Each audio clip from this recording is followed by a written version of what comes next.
Hello everyone, welcome back to my YouTube channel. This is Hawak Kamay. For today's video, it's cherry picking time. So cherry picking time guys is once a year. Ito ay matatagpuan. This is located at 4303 Cherry Avenue, Vineland Station, Ontario. So this is 80 kilometers away sa aming bahay, which is after we pick the cherries, we go straight to Niagara Falls kasi 30 minutes drive away lang naman. So doon na kami maglalunch after. Eto guys, ang farm ay napakalaki. It's a big farm of cherries na dito sa Canada or dito sa Ontario. Ito ay napakadaming bunga, napakatamis at napakadaming puno, napakadaming tao din. Medyo maaga kami dito ngayon, kaya wala pang masyadong makikita. Pero sa labas na puno na guys ang parking. And as you can see guys, the cherries are red. They're so good and juicy. So nag-enjoy kami, especially yung asawa ko at si Kuya. Dahil si Kuya ay 2 decade na dito sa Canada, ay ngayon pa lang siya nag-picking daw ng cherries, which is good timing pala kasi first time din ng asawa ko. Never pa siya nakapag-pick ng cherries. So ngayon, hinayaan namin sila nang magpitas ng cherries. So kami ni ate, siyempre picture at naghahanap kami guys ng spinach. Kalunay, sinong relate dyan? Diba masarap ang kalunay guys, lagyan ng sardinas or magpalambot ng munggo, isasahog doon, diba ang sarap.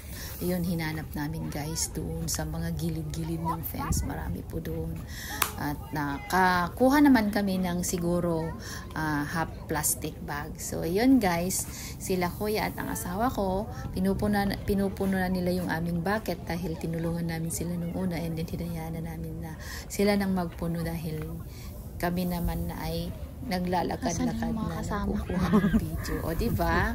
So hindi lang magpitas, hindi lang magpicking, kundi magkuha ng video. Sinong relate dyan sa mga YouTubers? Kaway-kaway naman kayo dyan. Ako na ang isa. Anyway, we're just enjoying the day. We're just enjoying picking the cherries in the farm.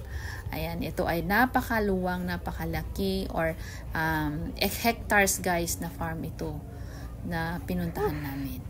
At ayan, di ba ang linis ng kwan guys, ng puno ng mga cherries. Ayan, no wonder na maganda talaga at maraming bunga dahil alagang-alaga. Tingnan nyo guys, oh, napakapula-pula. As in talaga. Anyway, ang dami ko ng daldal. So enjoy nyo lang guys at panoorin ang aking video. And thank you guys. Ayan. So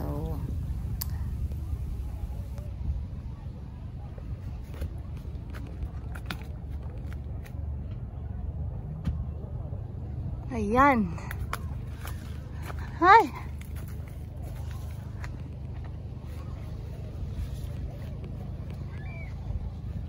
Hala, naputol yan.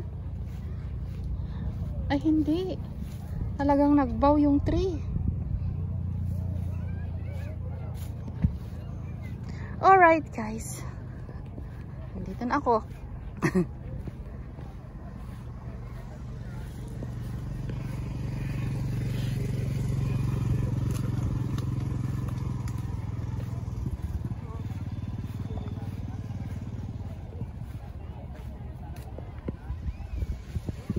Alright, so alis na kami, uwi na kami guys at tapos na kaming nag-picking, tapos na at napuno na rin namin ang aming bucket.